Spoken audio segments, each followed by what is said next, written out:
Merhabalar, kanalıma, videoma hoş geldiniz arkadaşlar. Bugün triko boğazlı kazak dikeceğiz arkadaşlar. Kumaşımı bakın 4 kat katladım. Triko kumaşım var.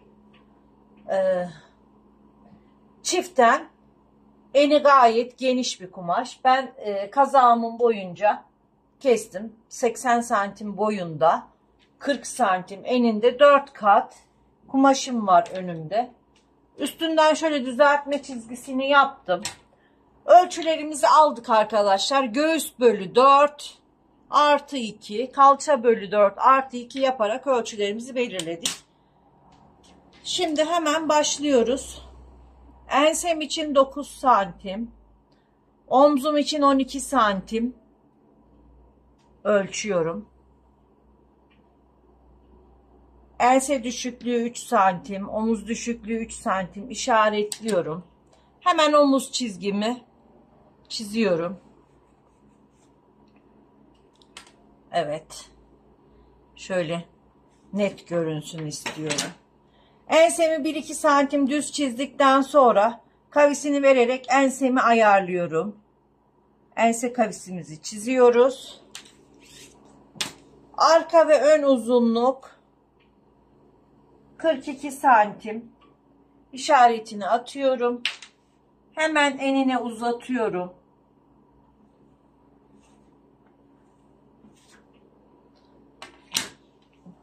Omuz düşüklüğünden aşağıya 23 santim kol evi için işaretimi atıyorum. Düz bir şekilde hemen çiziyorum. Eline uzatıyorum düz bir şekilde.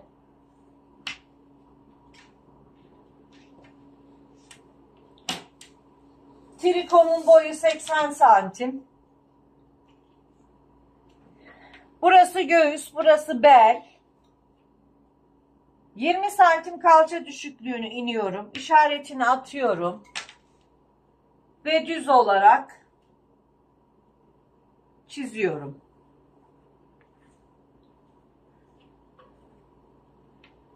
Boyumuz tamam zaten.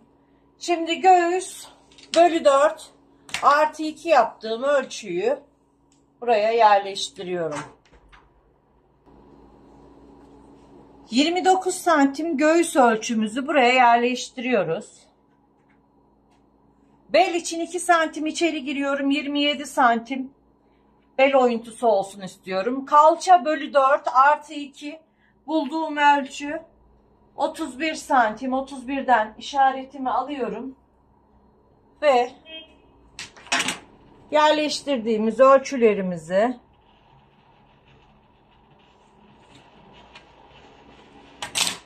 öncelikle kol evini çiziyorum arkadaşlar. Bakın şu şekilde pratik bir şekilde kol evini çizdim.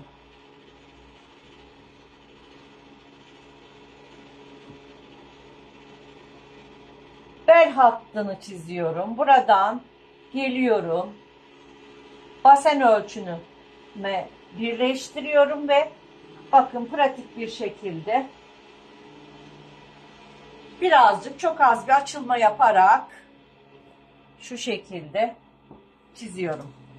Eteğimin yanlarının dik sarkmasını istemiyorum. 2 santim kavis vereceğim arkadaşlar. Etek ucunun ortasından sonra hafifçe bir kavis veriyorum. Şu şekilde. Ve hemen kesiyoruz. Overlock'ta dikeceğim. Yarım santimle 1 santim arası dikiş payı vererek arka ve ön 4 kat birlikte kesiyorum.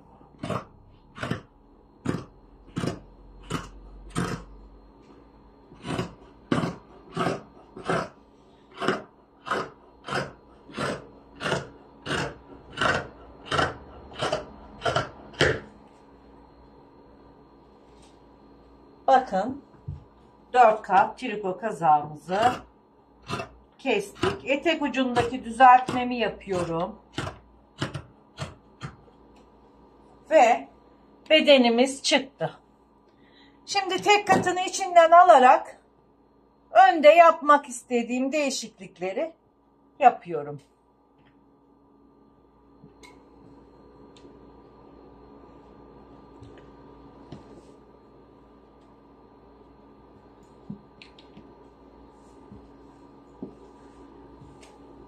Şimdi yakamı açmak istediğim ölçüde açacağım. Ben kazağımın yakasını yarım balıkçı yapacağım için 3 santim düşmüştüm. Şöyle 4-5 santim daha düşüyorum. Yani 8 santim yakamızı açmış oluyoruz. Çok açık olsun istemiyorum. Siz istediğiniz ölçüyü kullanabilirsiniz. Ön yakamı bu şekilde açıyorum. Omuzdan 1 santim düşme yapıyorum. Kol evinden de öne gelecek yerde, yani göğüste toplanma yapmaması için burayı da alıyorum arkadaşlar. Şimdi kol tepe yüksekliğimizi bulmak için şu şekilde ön ve arkaları birleştiriyoruz. Ayrıca bu bizim beden kalıbımızda oluyor. Bu şekilde ölçümüzü alıp bularak her istediğinizi dikebilirsiniz. Kalıbınızı oluşturup. Şimdi şu şekilde ön ve arka kol evini ölçüyorum. 53 santim geldi benim ölçüm. 53'ü hemen 3'e bölüyoruz. 53 bölü 3. 17,6. 17 santim tepe yüksekliği, yani kol tepe yüksekliği kullanacağım ben arkadaşlar. Şimdi pazı ölçüsüne göre pazımızı ölçüyoruz. 1-2 santim fazlasını dikiş payı olarak vererek katlıyoruz. Benim pazım 40 santim. Çok dar olsun istemiyorum çünkü trikom çok esnek değil arkadaşlar. Şöyle 25'ten 23-24'ten bakalım. Evet, şöyle 25'ten katladım kolum için. Hemen üstten bir düzeltme çizgisi çekiyorum. Kol tepe yüksekliğim 17 ama ben bunu 1 santimle düşerek 16'da yapabilirim. Şöyle 16 yapmak istiyorum. Çünkü kolumun çok fazla büyük olmasını istemiyorum. Hemen burayı çiziyorum. Burası pazımızı yerleştireceğimiz yer. Kol tepe yüksekliği burası arkadaşlar.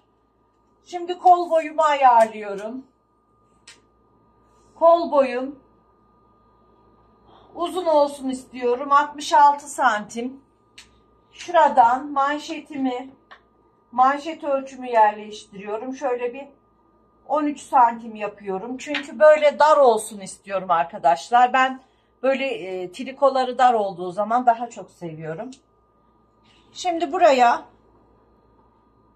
20 santim kol evim pazımı yerleştiriyorum. 20 santim pazı. Kol üzerinden 1-2 santim düz gittikten sonra pratik bir şekilde kolumu çiziyorum arkadaşlar. Bakın bu şekilde çizdim. Şimdi manşet ve kol altını birleştiriyoruz. Kolumu 1 santim dikiş payı vererek, yani çizginin dışında overlock'ta gidecek şekilde kesiyorum.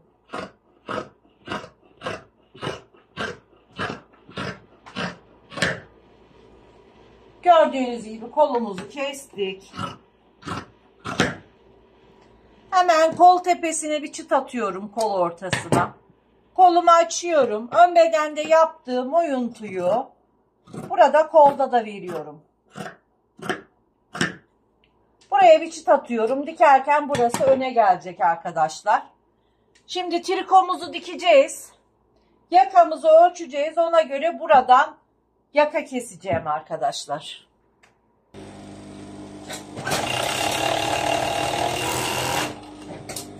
Trikomuzun omuzlarını dikiyoruz.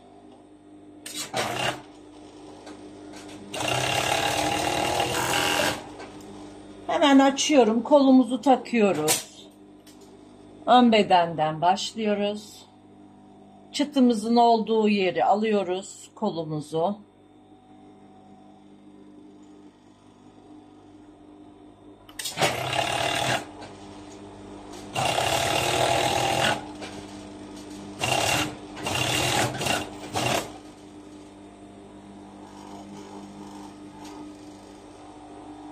Bakın kol ve kol evinin uyumu birbirine harika. Hemen yanımı kapatıyorum. Diğer tarafımı da dikiyorum. Kazağımızı diktik arkadaşlar.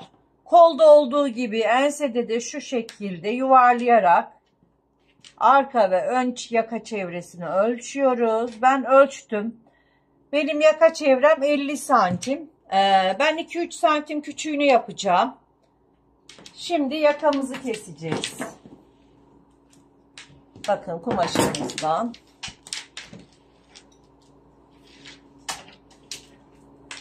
Hemen şöyle düzeltiyorum burayı.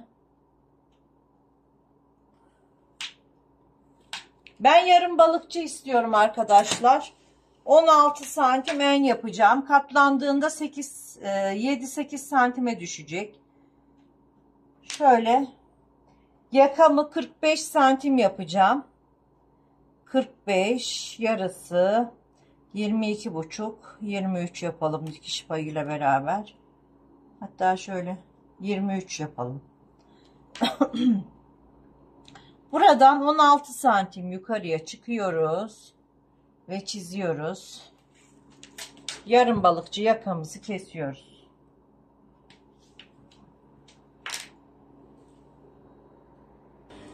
Yakamızın kenarını diktik ve bunu ikiye katlıyoruz.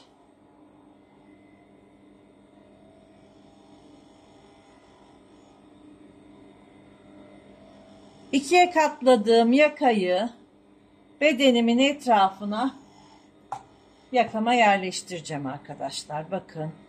Omuz dikişinden 1-2 santim ileriden başlayarak bu şekilde yakamı buraya dikeceğim.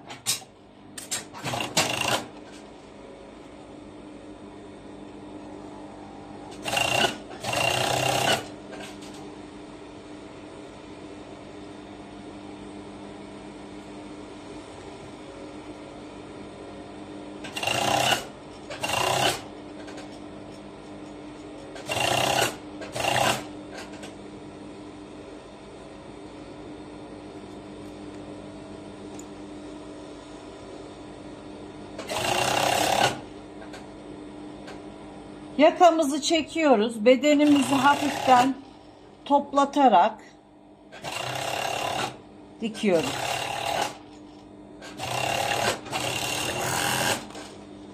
Evet, yakamızı bitirdik.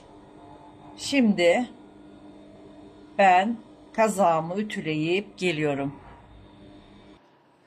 Evet arkadaşlar, trikomuzun bitmiş hali çok güzel oldu. Siz de bu şekilde dikmek isterseniz bakın harika triko kazağımız. 1,5 metre kumaştan çıkarabilirsiniz. Videolarımın devamını gelmesini isterseniz arkadaşlar beğeni ve yorumları unutmayalım lütfen. Abonelikler ücretsizdir. Instagram sayfam Üçer Hülya, oradan da takip edebilirsiniz. Hoşça kalın, sağlıkla kalın.